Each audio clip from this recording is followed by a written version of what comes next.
यो चाहिँ तिनजुरेको फेरि हो। फेरि रहेको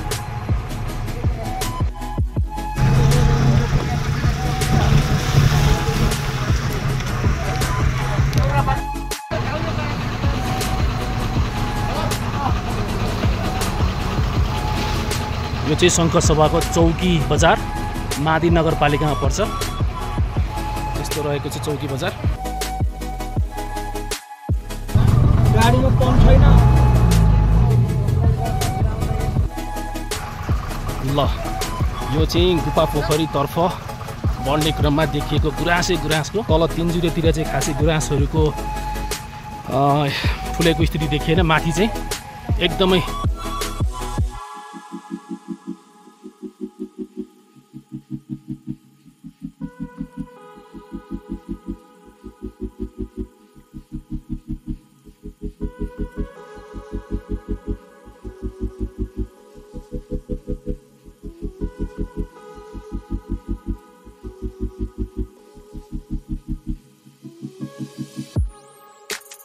उभो उभो खासा मजा तातो पानी बजारमा बसेथे। तातो पानी बजार हिँड्दै जाँदा शेर्पिनी कान्छीलाई देखेथे। शेर्पिनी कान्छी क्या राम्री बान्की परेकी। शेर्पिनी कान्छी क्या राम्री के परेकी। बान्की परेकी बान्की परेकी बान्की परेकी हो माने प्रेमी परेकी।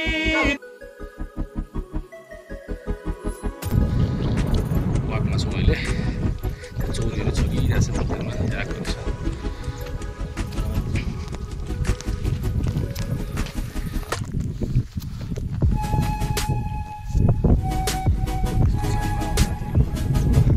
चौरीमा चाहिँ अस्ति भर्खर अन्तर्राष्ट्रिय स्तरकै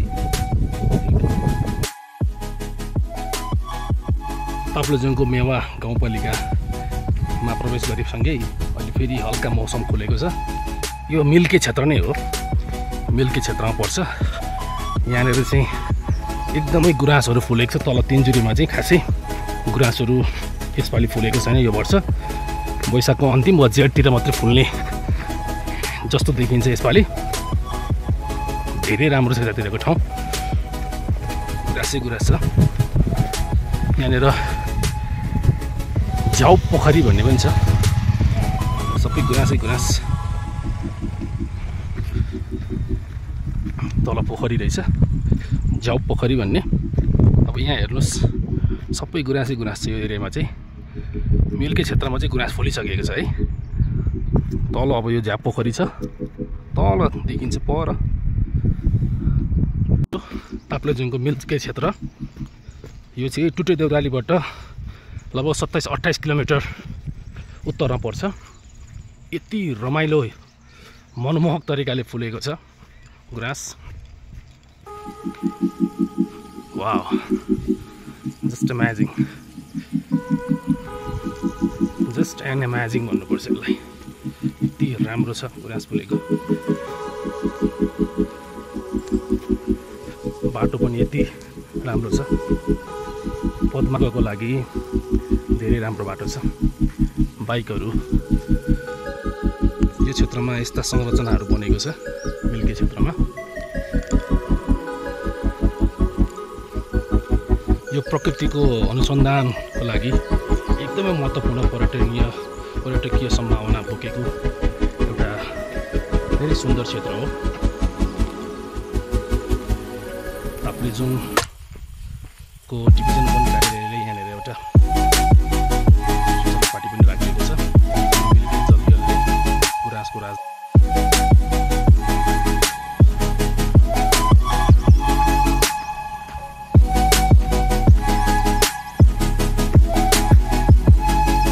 गुराँस हेर्नुहोस् कति मनमोहक तरिकाले फुलिरहेछ गुराँस।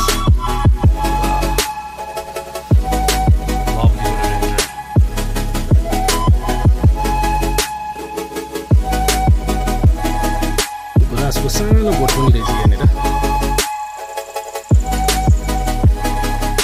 अत्यन्त रमणीय यो 3 जुरे मिल्के जलजली क्षेत्र अन्तर्गतको मिल्के र जलजलीमा म अहिले छु।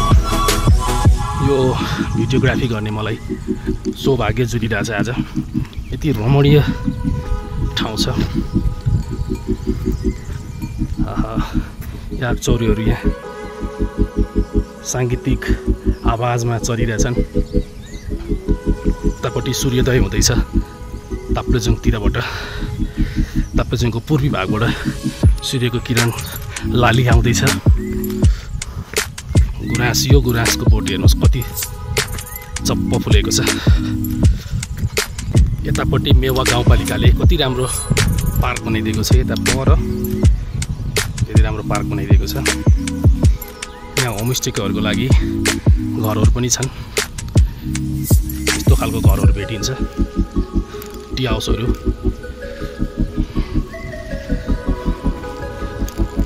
निर्माणाधीन अवस्था पनि छ। पार्कै बनाएको छ भित्र। यता माथि पोखरी छ। पोखरी जाने बाटो हो यो। गुराँसहरू एकदमै धेरै फुलेको छ है। हेर्नु होला कति मनमोहक छ उतातिर। अब यो क्षेत्रमा हेर्नुहोस् कस्तो उत्कृष्ट भ्यू देखिरहेछ। यो क्षेत्रमा हेर्नुहोस्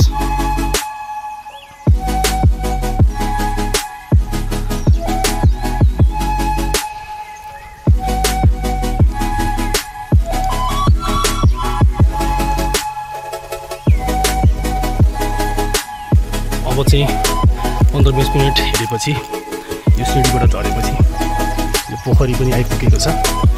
अत्यन्त रमणीय पोखरी रहेको छ। पनि गुराँसै गुराँस। अब गुराँसको राजधानीमा गुराँस बाहेक अरू के हुन्छ र? गुराँसै भन्छ। हेर्न सक्नुहुन्छ साह्रै रमणीय छ ठाउँ। यो बाटो हुँदै म झरेको हो तल रेलिङै रेलिङ। अब यो पोखरी पनि आइपुगेको छ।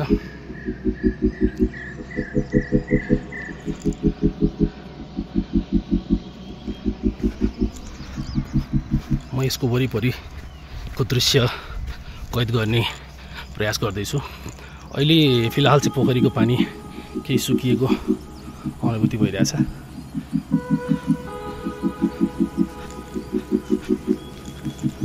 सुकेको छ पानी।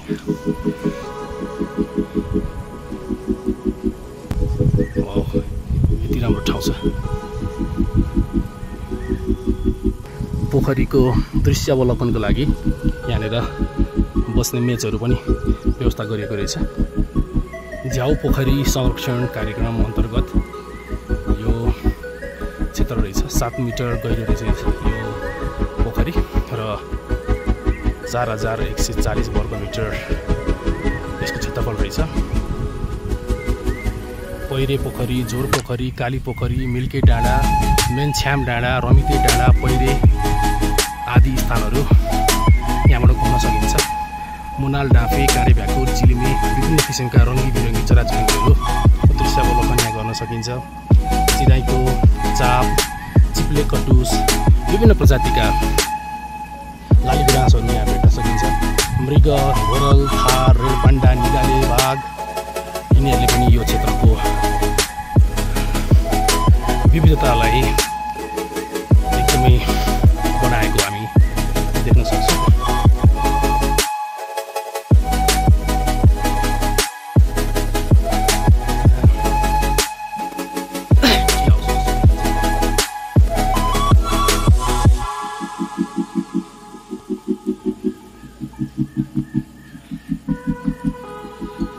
माथि सबै गुराँसै गुराँस,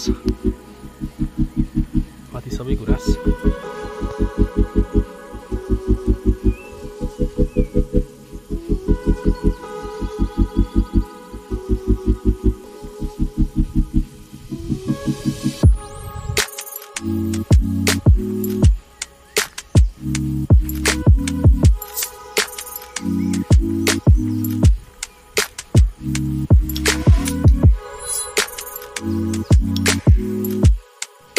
अत्यन्त सुन्दर ठाउँ मिल्के गुराँसको राजधानी चारैतिर गुराँस मात्रै छ। यो भिडियो कैद गर्न पाउनु पनि आफैमा एउटा सौभाग्य हुँदो रहेछ। जिन्दगीमा कतिपय कुराहरू आँखाले देखेको कुराहरू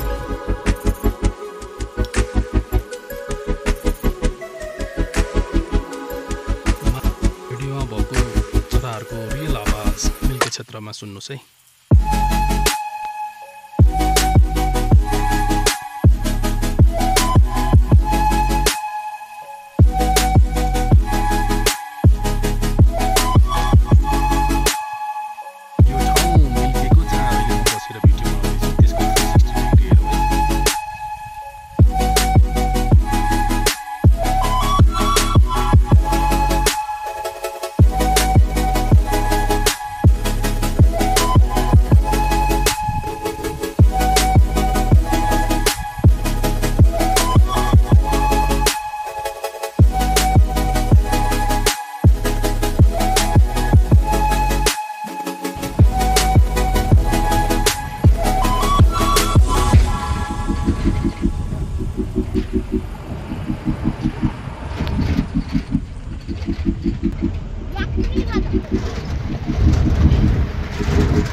सुके बजार भन्ने ठाउँ हो यो। सुके बजार शङ्खसभा चैनपुर।